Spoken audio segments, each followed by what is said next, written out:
It's almost! He's done it again! Unbelievable! Oh, straight into the roof of the net. Nice one. Straight down the middle. So, a good performance. Hi, you're watching Firstpost. I'm Rupha Ramani. Let's get started.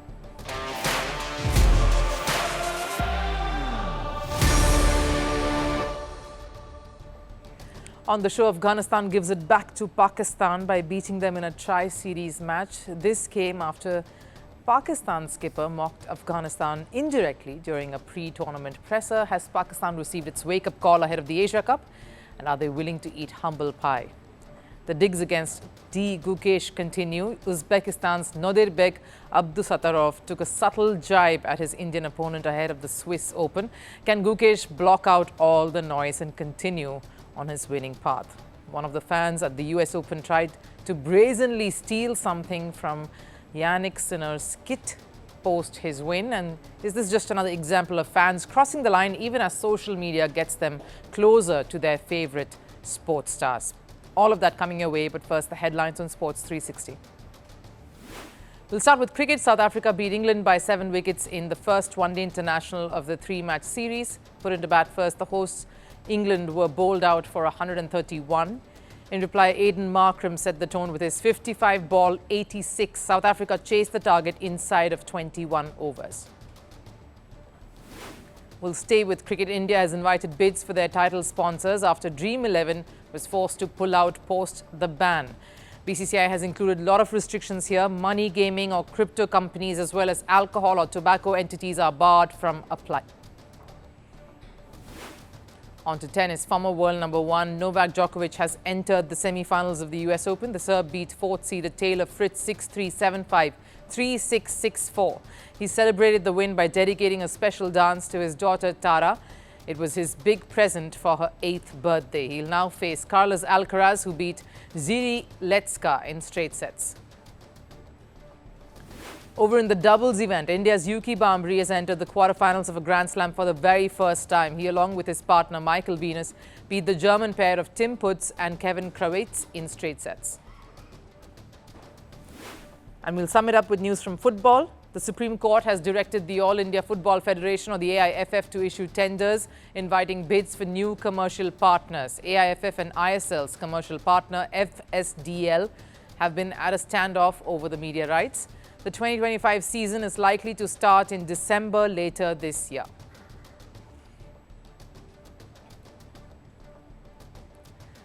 Pakistan couldn't have had a more challenging warm-up to the Asia Cup, and the country giving them a reality check here is Afghanistan. The very same cricketing team that was called Asia's number 2 at a captain's press conference ahead of this tri-series tournament in the UAE, and that made Pakistan captain Salman Ali Agha react with raised eyebrows and a condescending smirk.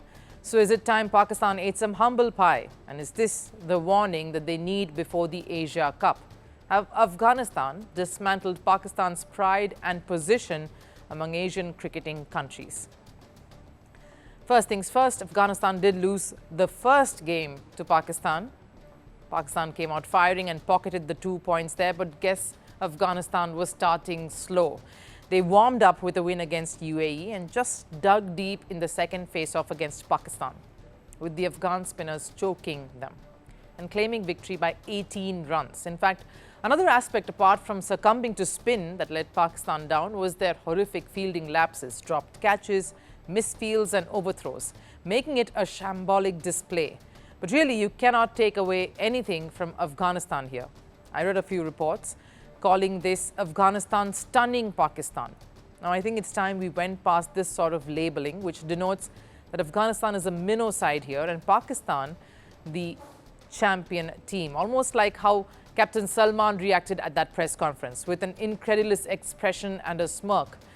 And this loss has only managed to rub it all in, that even if they do go on to win this tri-series, it's not going to be easy. Netizens, of course, were not so kind.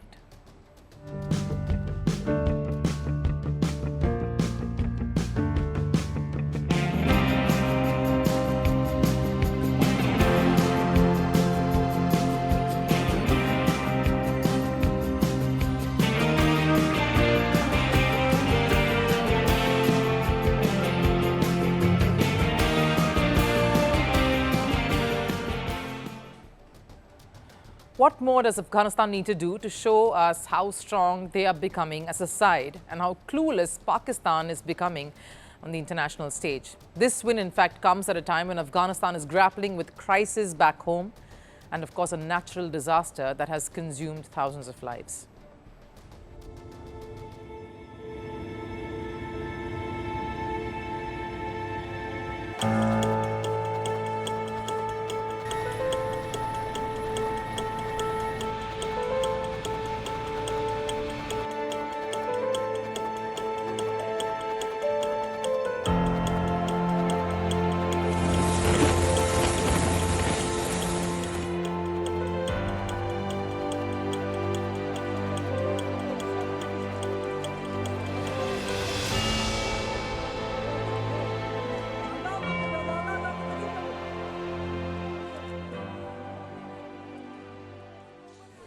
Afghanistan's male cricketers have not just carried the burden and agony of such disasters, but also the ones that the Taliban regime keeps inflicting upon its people. Some of the top stars, like Rashid Khan, have come out in the past to voice their anger against this, but it's always fallen on deaf ears. They're trying to do the same here, trying to question those who still think this win against Pakistan was an upset. Much like the opposition skipper Salman Ali Agha, who smirked in disbelief in that press conference, thinking this journalist clearly did not know what he was saying, that Pakistan was quite obviously the number 2 team, not Afghanistan. Well, a number 2 team would not lose to Afghanistan, and especially in the manner that they did. That was capitulation and complete disarray. And indeed, a wake-up call for Pakistan before they enter the Asia Cup, because the music they have to face there will be much louder. And come Asia Cup, there can be no place for excuses and smirks, because that can go horribly wrong, much like what's transpired already. India and Uzbekistan usually walk hand in hand. In politics, trade, and even geopolitics, the two nations are seen as strong allies. But shift the focus away from diplomacy and the political corridors to sports and chess, and suddenly it's less about alliances and more about battles, because here it's India versus Uzbekistan and the knives are always out. This time it's Uzbekistan's own grandmaster, Nodirbek Abdusattorov, who has taken a swing, or should I say a subtle dig, at India's world champion Gukesh. In a FIDE social media segment, when asked to share an unpopular chess opinion, Abdusattorov dropped this one-liner.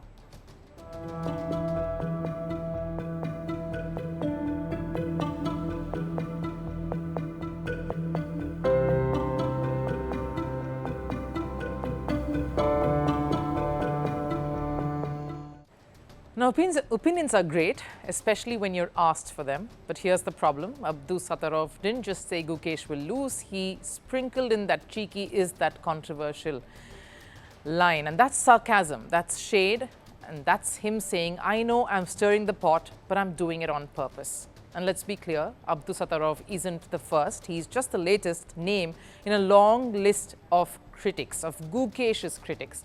Before this, it was the old guard, former champion Garry Kasparov, who took aim at Gukesh, saying his title win is nothing compared to Carlsen's wins, indicating those wins held more significance than Gukesh's. Before him, it was Magnus Carlsen, who downplayed Gukesh multiple times. Add Hikaru Nakamura and Fabiano Caruana to that list. Both said Gukesh's world title was a fluke.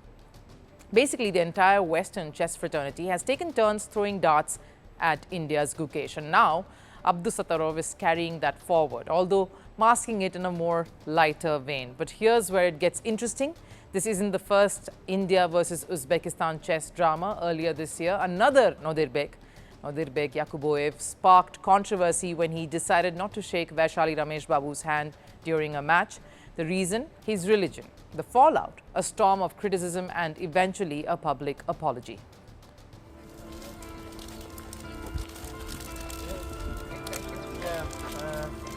I'm sorry. What happened? No, it's clearly understandable. Yeah. I didn't take it that way, so you Okay. don't have to feel bad. Yeah, thank you. Goodbye. See you. Yeah, see you. The apology came after Vaishali beat the Uzbek, but yes, Uzbek chess players seem to have a habit of finding themselves in the headlines. And here's the pattern they've all ignored. criticize Gukesh at your own risk. Carlsen mocked him. Gukesh became the world champion. Carlsen said he wasn't ready. Gukesh beat him twice. Caruana called him lucky. Gukesh beat him 4 times in a row. Nakamura questioned him. Gukesh responded with silence and results. It's like every time someone throws shade, Gukesh just quietly loads his next bullet and fires back over the board.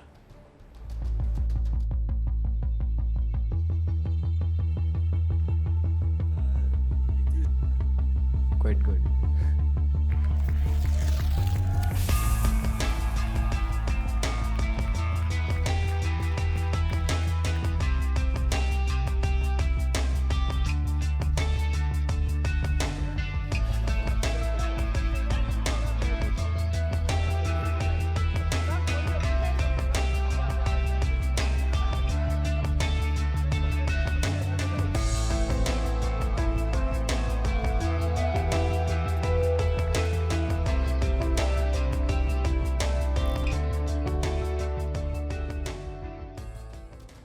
Humble, grounded, calm when things are going great, calm when things are not going so well as well. And Abdusattorov could be next in line here. Just 2 weeks ago, at the Sinquefield event, Gukesh beat the Uzbek, making a comeback after a bad game himself. Sinquefield did not, of course, go the way Gukesh wanted it to eventually, but starting tomorrow, these two will face off at the Grand Swiss tournament and in Uzbekistan, Abdusattorov's own backyard. Gukesh has a point to prove here. He'd want to make a strong comeback here before it leads into the next big event. Of course, the World Cup that's around the corner too. And one chapter in there would be getting the better of Abdusattorov, because Gukesh just needs his results to do all the talking. That's the only way he can shut out the critics, he can shut out the noise. History has proved he can do it. He'll just have to stay the course to reiterate that. The US Open 2025 isn't just serving tennis, it's serving drama. If it's not the players clashing on court, it's the fans stepping way out of line. This time it's Italy's Jannik Sinner found himself at the center of a shocking incident, not because of his tennis, but because of a brazen fan. Moments after a dominant win over Alexander Bublik, when Sinner was soaking in the cheers, signing autographs, a fan sneakily went straight for Sinner's kit from the front row seat courtside and attempted to steal something from it. Security, of course, rushed in, but the Italian was visibly stunned. Fans' obsession with tennis and tennis stars have only intensified over the last many years, because this is not the first time a supporter has crossed the line. Our next report tells you more. For Sinner, life after a doping ban slowly returning to normalcy. Tennis, not controversy, making the headlines again. But at the US Open, there was no escaping obsessive fans pushing boundaries. While he crushed Bublik on the court, off-court, he was blindsided. Calmly signing autographs, he suddenly finds a fan's hand inside his kit. Cameras everywhere, exposing this instantly. Not only creepy, but brazen too. You'd call him a thief, but an amateur one at best. Why? Maybe he thought, I bought the ticket, I deserve a racket. Wrong way to go about it. Asking gets you respect, stealing only gets you shame. Like it did in this particular case.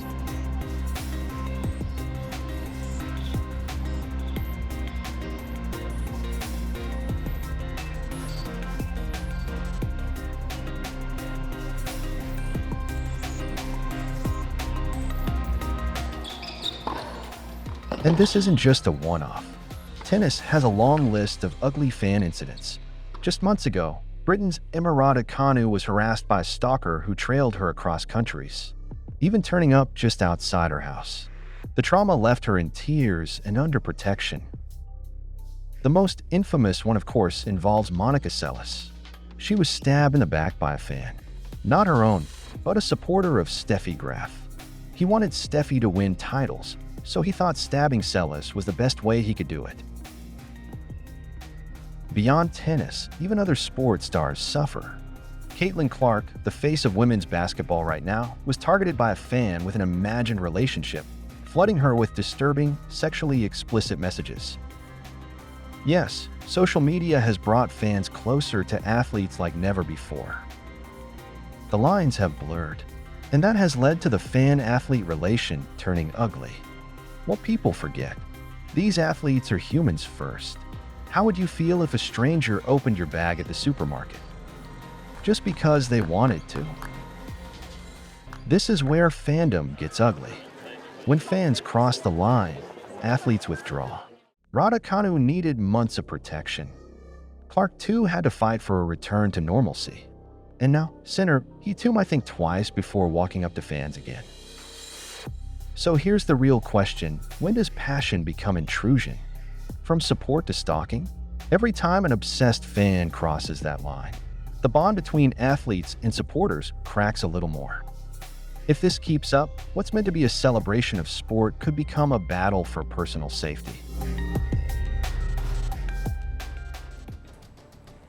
Time for last serve. Portugal football paid tribute to late footballers Diogo Jota and his brother Andre Silva. Jota and his brother Silva died in a car crash in Spain. Families of the players received medals, diplomas and awards from the Portuguese Prime Minister. Portugal football said they want to win the World Cup for the players.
That wraps it up here on First Sports. I'll see you again tomorrow. Till then, do take care. Bye-bye.